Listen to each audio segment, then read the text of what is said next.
What's up, baby? How you doing? You doing good? I'm doing good. Yeah, long week out here at the combine in Indy. But yeah, I was at the Fernando Mendoza interview this morning. And then there's like long nights out and about the I town, know. just I know. networking and stuff. So yeah, but yeah, happy to be on with you. Happy to talk some Dolphins. A lot going on out here. Yeah, I know how it is. And you're all day in that place where, one interview after another and all that stuff. And then you got to go out at night and write a story in between and all that. It's just, it's brutal, bro. I know. It's fun. Yeah, yeah. It's really not real work, but it's real work. But then, it does wear you out. And by the time where you're at now on Friday, like you're sounding, it's a long week. But I Oh, got do to I sound it? Do I sound? Yeah, dude. I've been there and done it for 20 years. I know exactly how it is. So Yeah. let me ask. I gotta say, I gotta commend you guys on this, and I gotta commend not only the Sentinel but the Herald and the Post, because this Okay. morning I would figure after the silly Anthony Richardson news yesterday. Oh, you could go seek a trade.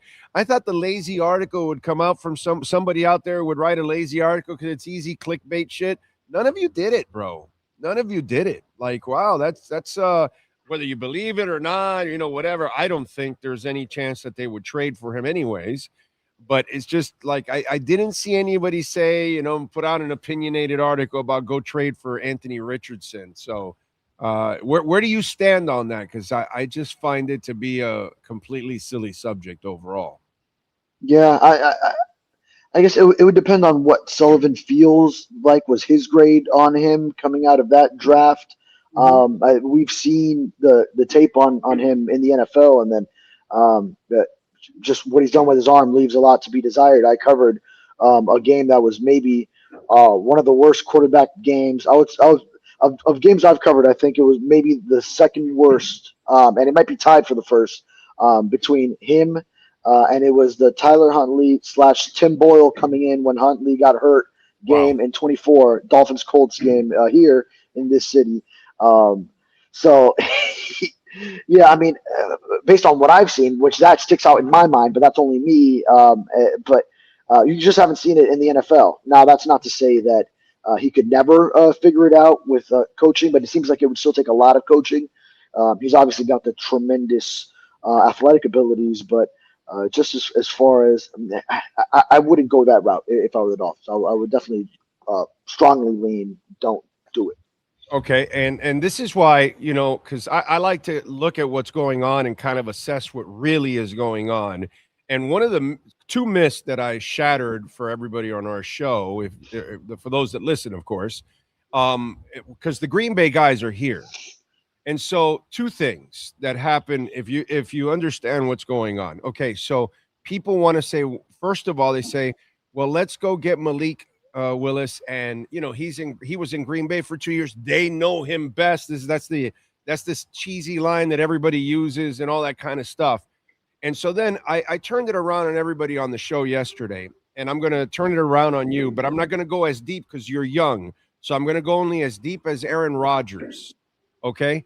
So when Green Bay decided to start Aaron Rodgers, was the team around Aaron Rodgers a good team? Yes. Okay. So they let him marinate for a few years, and then they put him in a position, not what the stupid Dolphins do, not what the stupid Cleveland Browns do, not what the stupid New York Jets do, because this is where I'm at now. I've learned my lesson. I've told everybody, stop going for the young quarterback. Go build the team first. Once you have lines and you have an O line and you have a D line, go get the young quarterback, because then the clock starts really good for you now. You don't have to pay him for 4 or 5 years, and you have a team that he can manage, like Jalen Hurts or something like that, like Ben Roethlisberger stepping in, like Tom Brady stepping in. They all stepped into ready-made teams, and it helped them. So Green Bay doesn't do two things that are stupid topics that writers and local media people and all that talk about. One, they don't throw young quarterbacks to a disaster of a team like the Dolphins are going to be in 2026. As you know, they're going to tear it all down. They're going to go young and cheap. They don't put a quarterback like that in a chaotic situation. They don't do that in Green Bay. Why would these guys? John Eric Sullivan's been there for 20 years. Yeah, I didn't go back deep enough for you, but when they traded for Brett Favre and they had Dan Majkowski, they had a ready-made team for Brett Favre. You know what I mean? So because Majkowski was actually winning games, he was actually half decent, and then they upgraded to Favre because he was a freak of a talent. But Favre had a team around him that can support him, and so the two things that don't happen here, okay, and then the other one is quarterback competition, which is the stupidest subject there is in the world because there's no such thing as a quarterback competition. You have your guy, you have your heir apparent, you draft a guy, you have Brett Favre, and you say, well, I'm drafting Aaron Rodgers. There's no quarterback competition. It's Aaron Rodgers' job. When I say it's Aaron Rodgers' job, it's Jordan Love's job when I say, because he's the heir apparent. That's how everybody does it. You draft your guy, this, that. So two things that people have talked about that these guys don't do. They don't do quarterback competitions, okay? And they don't put young quarterbacks in a disastrous situation. That's why when you're reading the stuff on Anthony Richardson, when you hear that Minnesota's interested, that kind of makes sense. Why? Because Anthony Richardson can go to a place where he doesn't have to carry the thing, where he doesn't have to do it all, where he just has to facilitate because the rest of the team is there. And that's what this guy, Kevin O'Connell's thinking. Well, you know what? He's not that good, but our team is so good, I only need him to do a couple of things, and maybe I can survive with him. And that's what I'm trying to get to people. You don't want to put a young quarterback in this situation. It doesn't make sense right now because it's too chaotic. And we keep doing that. We did it to Ryan Tannehill when he had nobody around him. We did it with Tua when he got here. I mean, you think about it. We always put our quarterbacks in positions to fail, not succeed. Yeah, and I agree. When you have the infrastructure in place first, then one, you're ready to compete quicker with the young quarterback, and two, you could get more years of him at the cheaper rate of the rookie contract, plus the 5th-year extension. You can go that route, prolong it, while you're still going out and you have the resources to be aggressive in free agency and build a real team around him. So, it's just it's twofold, at least as far as the benefits of having the situation there ready for the quarterback. Now, a lot of teams have to draft that quarterback when they are picking high in the draft, and you are picking high in the draft, let's say, because you don't have that team ready. And then when you have that quarterback, then you have to take them because that's going to be your opportunity to take that caliber of a quarterback. So I understand that as well. But especially in the situation the Dolphins are in, they're picking 11th this year in a year where it's not a strong quarterback class, and there aren't many viable free agent options.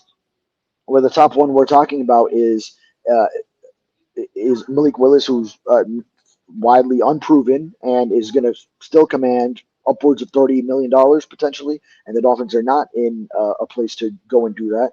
Then yeah, it would they would come to reason to go. You got your Quinn Ewers, who was the previous regime 7th-round quarterback and started a few games, has shown some flashes. Will be in the same system that he's known from Texas from his rookie year, with Bobby Slowick there as continuity, and then you can bring in someone else who fits in the mid to late rounds, possibly in this draft.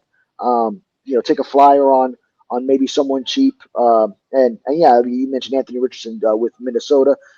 Now, if he's going and showing the accuracy that I've seen in a lot of games of him with the Colts, and he's missing Justin Jefferson, then that's going to be a big issue. But he's also a high ceiling guy too. I will say, as much as there is negative to survey about his game, then he would be a high ceiling. Like if you can fix some of those things, if you're Kevin O'Connell, and you can figure it out with him.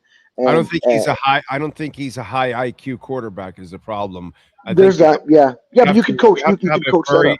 You have to have like a dumbed down system where you use mobility and cut the field in half and give him a high-low option, things like that. You have to keep it real simple with a guy like Anthony Richardson. He, in a way, Ryan Tannehill was like that too, where once it breaks down his brain, he had scatterbrain, and then that's it. It wasn't once it got chaotic, it was over for him. And whereas Anthony Richardson is a guy that actually goes to the chaos right away because he tries to run out of everything, and then that becomes another problem. So I think with him, you have to have a real simple offense, and then hope that his athleticism at times is what bails him out. But the problem is that guy can't even stay healthy anyways. So Yeah, even when you want him to use his body, you're afraid for him to use his body. It's yeah. crazy. It's crazy. Right. And then, now if you're the Colts and you invested, what was he the number 3 pick that year or 4? Well, one of Whatever, those. 3, 5, Yeah. whatever it was. It was high. Yeah. Right. He was one of those top picks. And then, you have made that kind of investment. Then, like you want to make sure you preserve his body. When he gets to that next team, then you're out there like, no, dude, like you got to go and show out. Like, you run your body through whatever you have to do for this franchise right now because you've already missed on one opportunity. Now you're going to be on your second chance somewhere else, and then you got to use every ounce of everything you have now to prove yourself. Because then after that, you're probably out the door if that situation doesn't work. Although now we are seeing more situations like Sam Darnold. It took him a few different journeys to finally get to. Good You had coaching, one bro. that worked in Minnesota, and then Good coaching. Seattle, where it took it to the next level. Good coaching. If you get good Yep. coaching, maybe you get a better chance, a better environment, and things that can support you.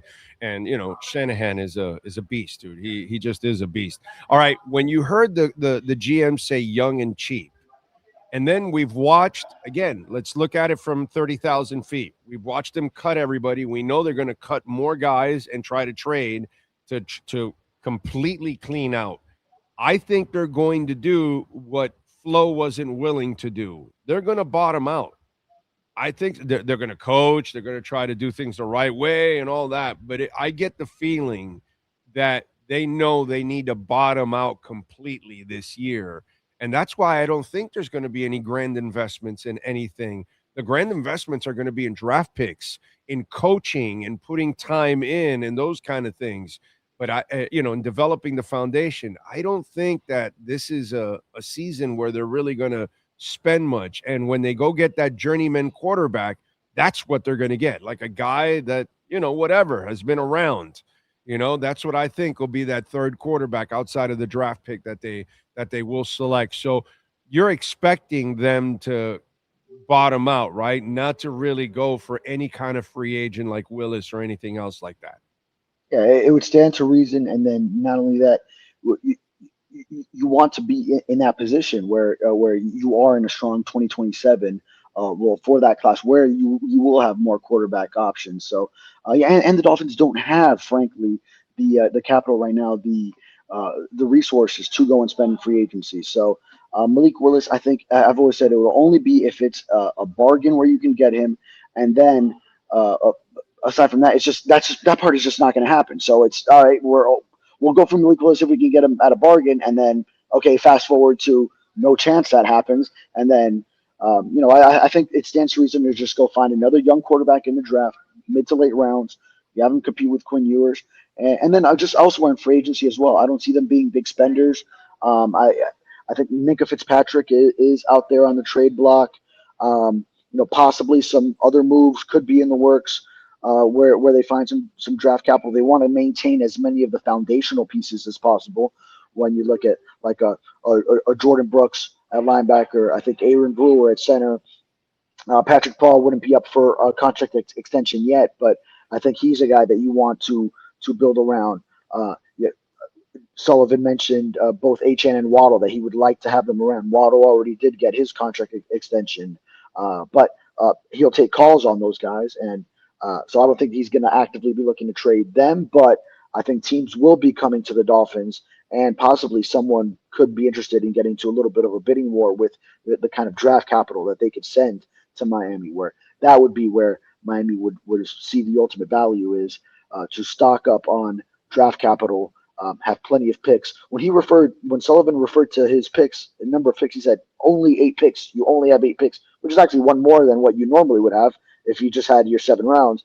So he views 8 as only. He wants more. So it would stands to reason that maybe some of the veteran talent could go out the door to For sure. bring in some more picks. On top of, if they were to move in the draft, it would be likely to move back and acquire more picks in later rounds, or even like uh, another second round pick to move down in the first, things like that.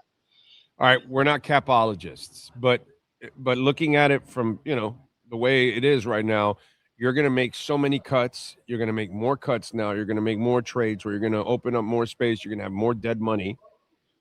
That whole craziness that people were throwing out about Tua taking the whole hit that's out the door, right?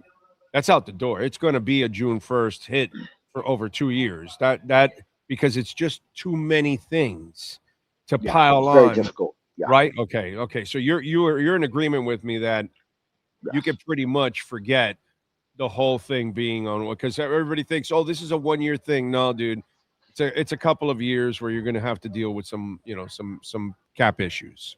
Yeah, it's much less in 2027. It's I forget if it's 66 or 67.4 million.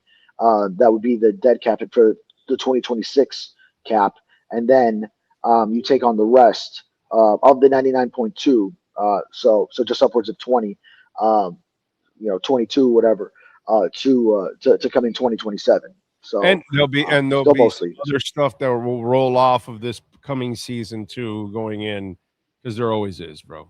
There's always yeah. is. You just No, yeah, go add something. You know what I mean? right. Yeah, That's kind and your cap commitments will be very low for 27. So the Dolphins would be in a strong position to then start to build back up pretty quickly after. It could happen quickly. I mean, the Broncos were the trademark, the template to go and pull Yes that and off. no. They had a lot of their defensive players already in place. They had hit on a lot of young picks on defense, Yeah, including no, that definitely. corner. And so that's where Sean kind of was able to bring in and balance it with the offense. I don't know if Miami is in that position, unless the three defensive tackles really come through all of us. If you know what, I can say, if this last draft actually comes out and really shines, and then these guys actually do a great job in 26 and 27, then yeah, I think you can actually. Yeah, you can Yeah, make a quick. But again, you still have to get a quarterback. You still have to establish everything. I think it's more of a 3 year thing. I think more it's this year and next year are kind of establishing and ready and getting the culture ready. And then in 28 is when I think you should be competing for a playoff spot. That's yeah, what I yeah. 2028 makes sense. And then yeah, you're just going to be building. I mean, you could edge defender and cornerback are two strong positions that are deep in this class. So you're going to find yourself guys there. You might be picking, that first round pick could very likely be at one of those positions. You're going to get one of those guys, whether if it's corner, Mansour Delane or Jermad McCoy, LSU and Tennessee, or if one of those top edge rushers fall to you at 11. If there's enough short arm narrative around Ruben Bain that he falls out of the top 10, then thank you very much, NFL. Keep Ruben Bain in Miami. The Canes Dolphins crossover fan base will gladly take that.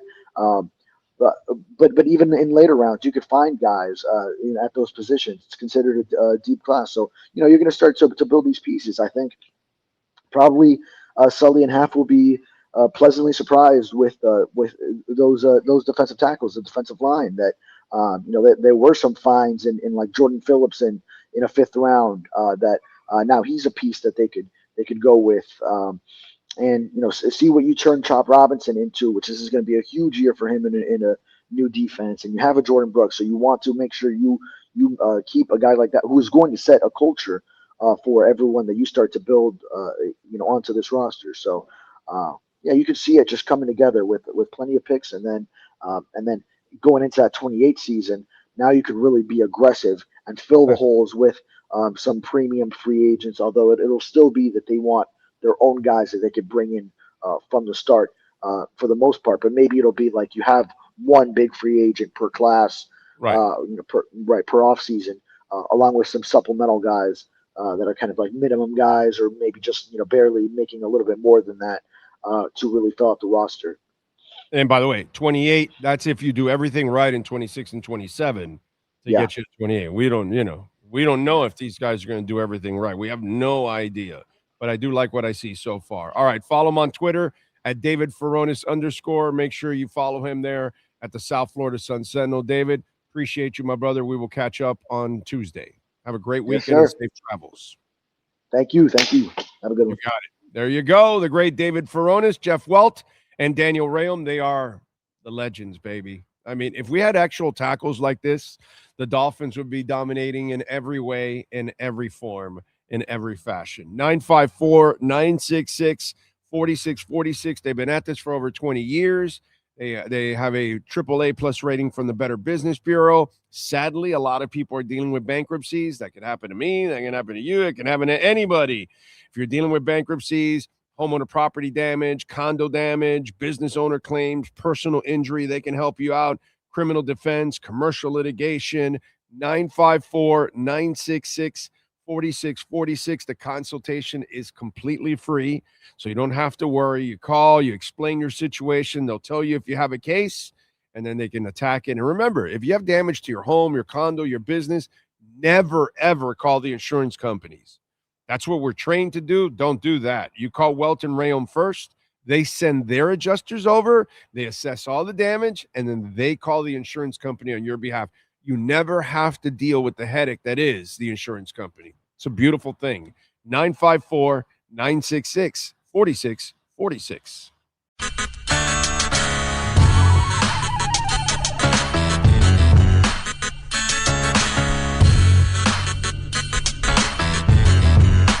This is the Big O Show.